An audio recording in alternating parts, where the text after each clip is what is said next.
بسم اللہ الرحمن الرحیم۔ تبلیغ اسلام و شاد اور دین کے لیے شب و روز کام کرنے والی ہستیوں کے اسماء گرامی بہت عزت و تکریم سے لیے جائیں گے۔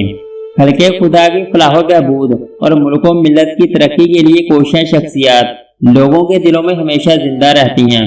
لیکن عظمت رسول کی سربلندی اور دین کی سرفرازی کے لیے جانوں کے نذرانے پیش کرنے والے پروانے ہمیشہ کے لیے امر ہو گئے ہیں۔ غازی علم الدین شہید، غازی مرید حسین، غازی عبدالقیوم، عامر چیمہ شہید اور ممتاز قادری شمع رسالت کے وہ پروانے ہیں جنہوں نے عشق رسول میں فنا ہو کر ابد حیات حاصل کر لی۔ 3 دسمبر 1908 کو داتا کی نگری لاہور میں ایک ہنرمند محنت کا شخص جس کا نام طالمند ہے، اس کے ہاں جنم لینے والا بیٹا علم الدین بیگ وقت غازی کا القاب اور شہادت کا عظیم مرتبہ حاصل کرنے کے لیے شمع رسالت پر قربان حضور کونین حضرت محمد مصطفیٰ صلی اللہ علیہ وآلہ وسلم سے والہانہ عقیدت رکھنے والے عاشقان رسول کے لیے ایک ایسی راہ متین کر جائے گا جسے تاریخ اسلامی میں سنہرے عروج سے لکھا جائے گا۔ علم الدین دنیا جہاں کے حالات و واقعات سے بے خبر اپنی ذاتی دنیا میں مست رہتا تھا، اور وہ اس واقعے سے بھی لا علم تھا کہ ایک شیطان ست معلوم راجپال نامی بدبخت نے نبی آخر زمان کی شان میں گستاخی کا ارتکاب کر کے ایک شر انگیز اور دل آزار کتاب شائع کی۔ دراصل یہ کتاب سوامی دیانند کے ایک چیلے مہاشا کرشن ایڈیٹر پرتاپ لاہور نے لکھی، اور اس کی اشاعت سے مسلمانوں کے ممکنہ رد عمل سے بچنے کے لیے راجپال نے ایک فرضی نام پروفیسر پنڈت چمیوتی ایم نے بطور مصنف تحریر کیا، اور وہ بدبخت ہندو جو ہسپتال روڈ لاہور میں پبلشر تھا۔ اس نے اپنی شر انگیز تصنیف بڑے منظم طریقے سے پورے ہندوستان میں تقسیم کر کے مسلمانوں کی پیٹھ میں چھرا گھونپا، جس سے مسلمانوں کی طرف سے احتجاج ایک فطری رد عمل تھا۔ مسلمانوں کا ایک ہی مطالبہ تھا کہ یہ دل آزار اور شر انگیز کتاب ضبط کر کے اس کے مصنف کو گرفتار کر کے اس سے گستاخی پر سزا دی جائے، لیکن سرکار نے یہ مطالبہ تسلیم کرنے کی بجائے بدبخت اور گستاخ مصنف و پبلشر راجپال کو سرکاری حفاظت میں لے لیا اور مسئلہ سرکاری محافظوں کے پہرے میں رہنے لگا۔ ایک دن کا واقعہ ہے کہ علم الدین کام ختم کرنے کے بعد واپس گھر آ رہے تھے تو راستے میں ایک ہجوم دیکھا، وہ بھی رک گئے۔ ایک آدمی ہجوم سے پنجابی میں مخاطب تھا اور اس کے یہ الفاظ انہوں نے سماعت کیے کہ راجپال واجب القتل ہے، مسلمانوں اٹھو اور غیرت کا مظاہرہ کرتے ہوئے اس بدبخت کو جہنم واصل کر دو۔ پھر انہوں نے موقع پر موجود لوگوں سے معاملے کی تفصیل معلوم کی، اور جب پوری بات ذہن نشین ہو گئی تو انہوں نے اسی وقت صدقے دل سے یہ عہد کر لیا کہ وہ راجپال کو اپنے ہاتھوں سے جہنم رسید کریں گے۔ اور 6 اپریل کی صبح غازی علم الدین نے اپنی والدہ ماجدہ سے میٹھے چاولوں کی فرمائش کی، اور اس کے بعد 4 آنے اپنی بابی سے حاصل کیے، جبکہ 12 آنے پہلے ہی ان کی جیب میں موجود تھے، اور وہ 1 روپیہ پورا کر کے آئمہ رام کباڑیے کی دکان پر گئے، وہاں سے ایک چھری خریدی اور چل دیے۔ انارکلی میں ہسپتال روڈ پر عشرت پبلشنگ ہاؤس کے سامنے راجپال کا دفتر تھا، وہاں جا کر قریب ہی بیٹھ گئے، اور جو ہی وہ بدبخت دفتر پہنچا تو اس کے محافظوں کی آمد سے پہلے ہی غازی علم الدین نے چھری کا وار کر کے اسے اپنے انجام کو پہنچا دیا۔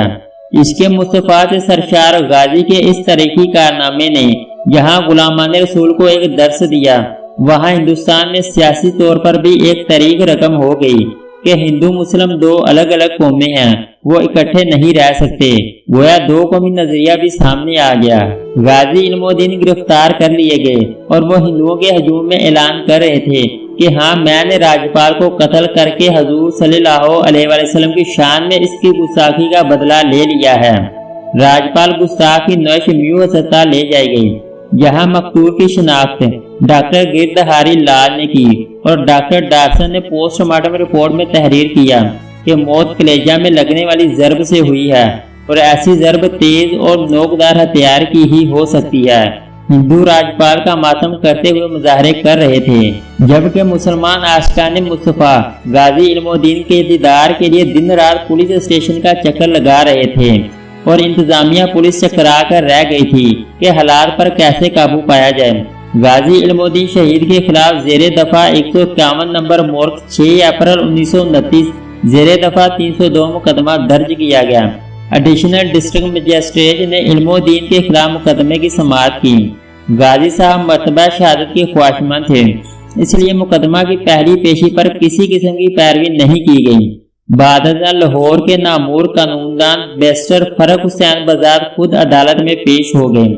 دیگر معززین وکلاء خواجہ فیروز الدین، خواجہ نیاز احمد، میاں تصدق حسین خالد، سلیم احمد اور کئی دیگر ممتاز شخصیات نے مقدمے کی پیروی کے لیے معاونت کی۔ سیشن جج نے 22 مئی 1929 کو غازی علم الدین کو سزائے موت دینے کا فیصلہ سنایا۔ بعد ازاں کیس کی اپیل لاہور ہائی کورٹ میں کی گئی۔ غازی صاحب کے والد میاں طالب مند اور فتح محمد شیر فروش پر مشتمل ایک وفد بنی اور وہ قائد اعظم محمد علی جناح کے پاس گئے اور استدعا کی کہ آپ اس مقدمہ میں غازی علم الدین کی وکالت کریں، اور کیس کے سلسلہ میں لاہور سے بیرسٹر فرق حسین اور بمبئی سے مقیم قائد اعظم کے مابین خط و کتابت ہوئی جو تاریخ کا حصہ تھی، لیکن وہ مواد منظر عام پر نہیں لایا جا سکا۔ قائد اعظم کیس کی پیروی کے لیے لاہور ہائی کورٹ پیش ہوئے اور اپنے موکل غازی علم الدین کو کچھ پوائنٹس کا اشارہ دیا، لیکن مؤثر پیروی کے باوجود جسٹس سر شادی لال نے 17 جولائی 1928 کو مقدمے کا فیصلہ سناتے ہوئے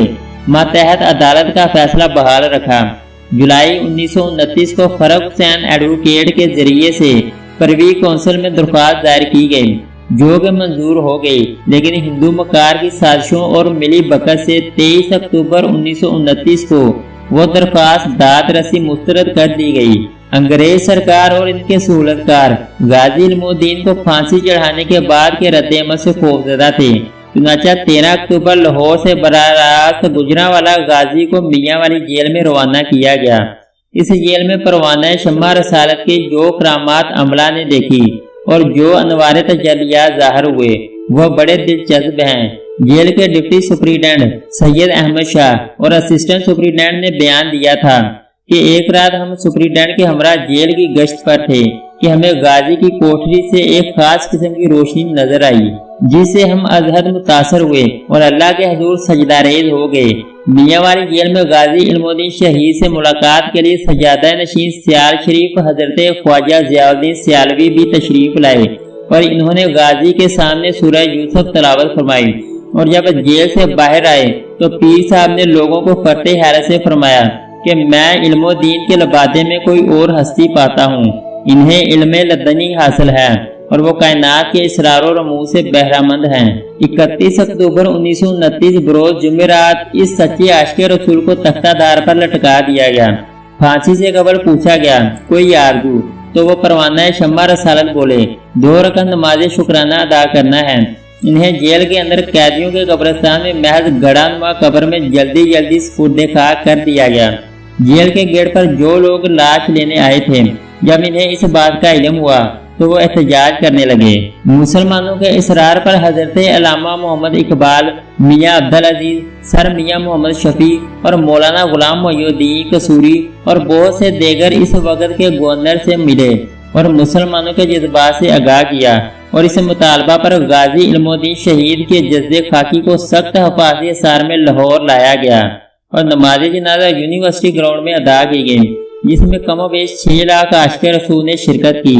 ہندوستان میں مقیم جید علماء کرام شاخ اعظام بھی کونے کونے سے رسول پاک کے سچے عاشق کے دیدار کے لیے لاہور تشریف لائے۔ تدفین کے انتظامات کی سرپرستی مولانا ظفر علی خان، علامہ محمد اقبال اور سید دیدار علی شاہ نے فرمائی۔ صندوق بانس کا انتظام ڈاکٹر محمد دین تاثیر نے کیا تھا جو پنجاب کے مقتول گورنر سلمان تاثیر کے والد تھے۔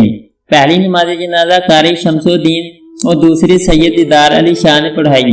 غازی علم الدین کی ناموس رسالت پر قربانی کی تاریخی موقع پر حضرت علامہ محمد اقبال نے فرمایا تھا، ہم ساری زندگی فلسفہ پڑھاتے رہے لیکن عشق رسول میں کوئی مقام حاصل نہ کر سکیں،